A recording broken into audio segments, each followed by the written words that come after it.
Canada के Montreal में हिंसा हुई है। फिलिस्तीन समर्थकों ने यह हिंसा की है। नाटो विरोधी प्रदर्शन के बाद यह हिंसा भड़क उठी। बड़ी जानकारी कनाडा से। प्रदर्शनकारियों ने कई गाड़ियां भी जलाई हैं। इस हिंसा में कई गाड़ियों को आग के हवाले कर दिया गया। इमारतों के शीशे तोड़े गए। 3 लोगों को बहरहाल गिरफ्तार कर लिया गया है। उच्च स्तरीय शिखर सम्मेलन के दौरान हिंसा हुई है। बड़ी खबर आपको बता दें, तस्वीरें आपके सामने हैं। इन तस्वीरों को देखिए कि कनाडा में किस तरीके से हिंसा हुई है। प्रदर्शन की तस्वीरें आप देख रहे हैं। धुएं का उठता गुब्बार आपको नजर आ रहा होगा क्योंकि गाड़ियों को भी आग के हवाले कर दिया गया है। नारेबाजी यहां पर हुई है और ये देखिए किस तरीके से हाथों में तख्तियां लेकर ये लोग सड़कों पर उतर आए हैं। फिलिस्तीनी समर्थकों ने आगजनी की है। ये देखिए आगजनी की तस्वीर है और वहां पर किस तरीके से पत्थरबाजी भी हुई और उसके बाद जो इमारतें थी, इमारतों के शीशे तक तोड़े गए हैं। हिंसा भड़क उठी। कनाडा में प्रदर्शनकारियों ने जमकर हंगामा किया है। ये देखिए पुतले जलाए गए हैं, गाड़ियों में आग लगाई गई है। जमकर माहौल जो है वो यहाँ पर खराब हुआ। फिलिस्तीनी समर्थकों ने हिंसा को अंजाम दिया। ये देखिए प्रदर्शन भी यहाँ पर किया गया। नारे लगाते ये लोग नजर आए। हाथों में इनकी तख्तियां थी और अपनी मांगे मनवाते हुए ये नजर आए। हिंसा की तस्वीर कनाडा के मॉन्ट्रियल से सामने आई है जहां पर ये देखें किस तरीके से हाथों में बैनर्स ये लोग लिए हुए हैं।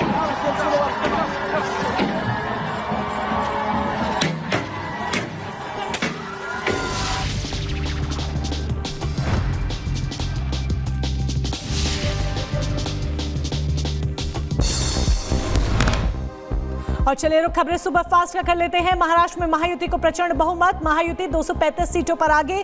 महाअघाड़ी के खाते में 50 सीटें। मोदी और अमित शाह ने फडणवीस, शिंदे और अजीत पवार को दी जीत की बधाई। महाराष्ट्र में भगवा लहर के बाद सीएम के चेहरे को लेकर चर्चा हुई तेज। आज दिल्ली आएंगे देवेंद्र फडणवीस। आला कमान से कर सकते हैं मुलाकात। महाराष्ट्र और यूपी में प्रचंड जीत के बाद बीजेपी मुख्यालय में पीएम मोदी का भव्य स्वागत। दमदार जीत पर बोले पीएम मोदी, जनता ने बीजेपी के गुड गवर्नेंस पर लगाई मोहर। महाराष्ट्र में बीजेपी की जीत पर पीएम का संबोधन। पीएम ने जय भवानी जय शिवाजी का नारा लगाया। बोले महाराष्ट्र में सत्य की जीत हुई। जय भवानी, जय भवानी, जय भवानी, जय भवानी। चुनावी नतीजों के बाद पीएम मोदी का कांग्रेस और उद्धव पर सीधा हमला। कहा विभाजनकारी ताकतें हारी, परिवारवाद को जनता ने नकारा। महाराष्ट्र में जीत के बाद पीएम मोदी ने फिर एकजुटता का दिया संदेश। कहा एक है तो सेफ है। इस पर महाराष्ट्र के लोगों की मोहर लगी। एक है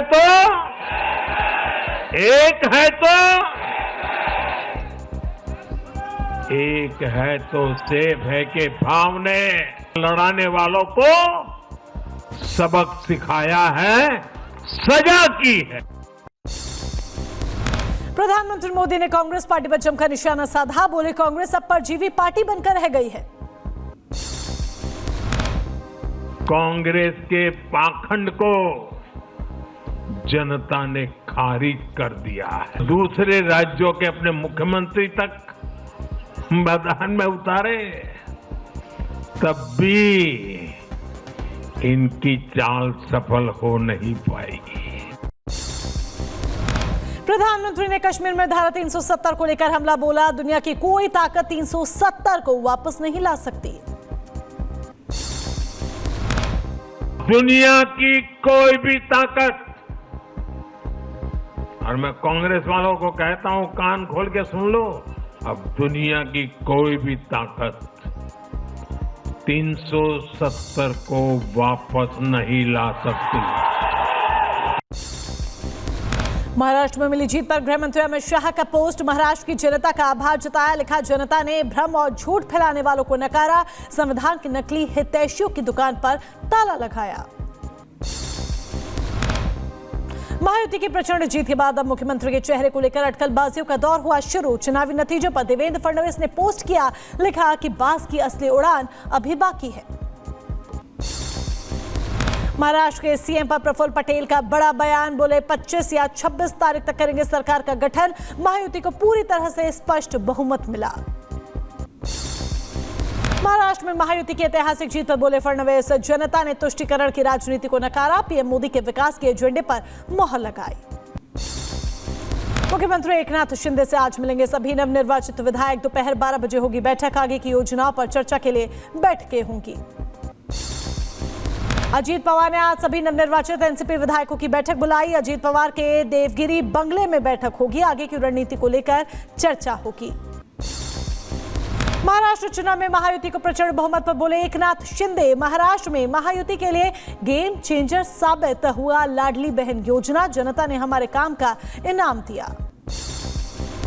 महाराष्ट्र में जीत पर नितिन गडकरी ने इंडी गठबंधन पर निशाना साधा। बोले लोगों ने जाति की राजनीति को नकारा। लोकसभा चुनाव में विपक्ष ने फर्जी खबरें फैलाई थी, जिसका जनता ने जवाब दिया। महाराष्ट्र की सकोली विधानसभा सीट पर कांग्रेस और बीजेपी के बीच कांटे की टक्कर हुई देखी गई। हारते हारते बचे प्रदेश कांग्रेस अध्यक्ष नाना पटोले 208 वोटों के अंतर से जीते। पंजाब उपचुनाव में जीत के बाद केजरीवाल का बड़ा दावा। पंजाब के परिणाम को दिल्ली चुनाव का सेमीफाइनल बताया। बोले देश में दिल्ली का मॉडल ऑफ गवर्नेंस स्थापित किया। पंजाब के मुख्यमंत्री भगवंत मान का बीजेपी पर तंज। चुनाव चिन्ह झाड़ू का जिक्र करते हुए बोले जो झाड़ू से घरों और दुकानों की सफाई करती थी, अब अरविंद केजरीवाल के नेतृत्व में पूरे भारत की सफाई कर रही हैं। उत्तर प्रदेश में योगी के आंधी में उड़ गए अखिलेश। उपचुनाव में 7 सीटों पर बीजेपी का परचम। अखिलेश के खाते में सिर्फ 2 सीटें। लोकसभा चुनाव में इंडी अलायंस की हुई थी जबरदस्त जीत।